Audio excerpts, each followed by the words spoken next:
So here's everything that's on my iPhone 15 Plus, and you'll notice a trend with me. I like to keep everything simple and minimalistic.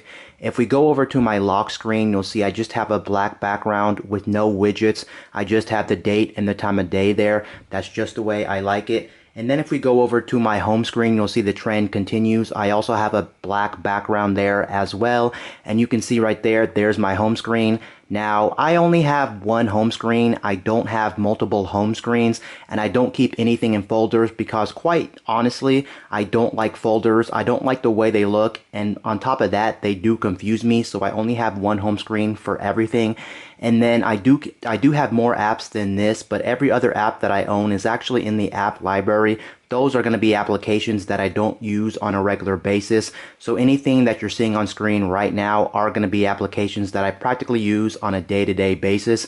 Now let's start off with the bottom of the screen. When it comes to the layout of that, I pretty much just keep it stock with the phone dialer, Safari, messages, and the camera app there. I find no need to actually move those, so that's why they're at the bottom of the screen there. And then when it comes to my layout, you can see on the top left, I do have a widget there. I do just have the weather one because I like it and I think it looks pretty nice and simple right there. And then next to the weather widget, I do have the weather application. I just use the stock weather one that comes with the phone. I never really have a reason to download another weather application, so I just use that. Next up, besides that, I do have YouTube to watch videos. Below that, I have Spotify, and I've tried other music streaming services, but I've been using Spotify practically since they came out, and I love the way Spotify functions. I love the way Spotify works, so I just stick with Spotify. That's just my preference. Whether there's better options out there or not, I just use Spotify for all my listening needs. Next up, besides that, I do have Discord, and I love Discord, and a lot of my friends are on Discord, and I actually like a lot of the features on Discord for a messaging application. There are some features on Discord that aren't actually in other messaging applications, so I use Discord on a day-to-day basis. Below that, I have Twitch just to watch my favorite streamer and see what people are doing when I'm bored and I just want to watch some content from some streamers. Besides that, I have photos, you know the deal with photos. Next up, I have Instagram to check on people and my favorite people posting on Instagram. Besides that, I have Reddit, and I know some people aren't really a big fan of Reddit because Reddit can be a toxic place, but for me, I do love checking out my favorite subreddits when it comes to my favorite topics and things like that, so I do check on Reddit quite often. Below that, I do have the Xbox app, and the Xbox app is actually really great. I highly recommend you downloading it for a couple of reasons. It's an easy way for you to check on who's online on your friends list, so you don't have to turn on your Xbox if you want to see who's online, and you can also message people on there as well. And then another nice thing about having the dedicated Xbox app is the fact that you can do remote play from it, and I think that's actually the only way you can do remote play. So if you want to use remote play, you will have to have the official Xbox app installed if you want to do that. Overall, a very great app, and it's very useful if you play a lot of Xbox. Besides that, I have the Gmail app for checking emails, very standard stuff. And then I have PayPal. PayPal I use for a lot of transactions and a lot of payments and things like that. So I have PayPal there. I use that a lot of times.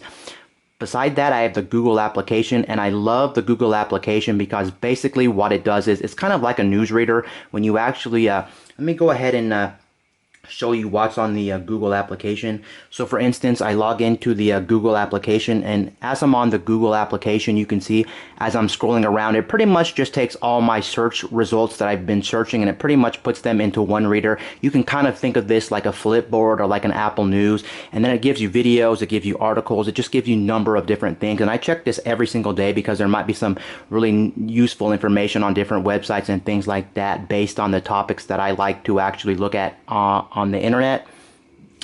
And then below that, I'm using the podcast app from Apple. I tried using other applications for podcasts, but every time I try them, I just don't see a reason to actually have them installed. So for the most part, I'm using the Apple podcast application. It gets the job done for me. Besides that, I have Foodakit, and I really do love Foodakit, not only for tracking weight loss or your macros for the day. I love the fact as well as it'll tell you the quality of the food that you're actually eating. So let's say, for instance, you go out to eat to McDonald's, you can type in what specific item item on McDonald's menu you're eating, and it'll tell you the quality of the food. Like it'll rank it from A to F, of course F being the worst and A being the best for you. And it'll also break it down very simple for you. So if you need to understand what you're eating and how healthy it is for you, I highly recommend the Food Kit app to track macros, track your weight loss, and just to track general things like the food quality of the food you're eating. And the nice thing about Food Kit, it'll track regular food you buy at the grocery store, and it has a lot of brands on there, and it'll also track restaurants and different places. Of course, if it's more local or it's something very not as popular, of course it won't have everything on there, but at least the big name brands, whether it's a fast food chain or whether it's a brand you get at the grocery store, Food Kit will track it, and it is very useful, and I use it practically all the time. And then of course we got Twitter, which is now known as X, and I actually use that a lot. Of course, right next to it I have Find My. I use Find My sometimes, so I always have it there just because it's good for easy access when I need to track some of my family members and things like that. And yeah, that's pretty much all that's on my iPhone 15 Plus. Again, I just keep it very simple and minimalistic when it comes to my phone layout and stuff like that. I have other stuff in the app library, but yeah, that's pretty much it and how I use my phone on a day-to-day basis. If you have any recommendations for applications, I would love to hear them down in the comment section below so I can maybe check out some applications. And you'll also notice as well, I did forget to mention, I don't have the App Store installed because honestly, I don't download apps all the time, nor do I look for brand new apps. I'm usually content with what I have, and usually I can't find anything on the App Store, so I have the App Store hidden unless I really do need it and need to check out something on the App Store. But yeah, that's pretty much going to do it for this video. Anyway, guys, this is Wayne signing out.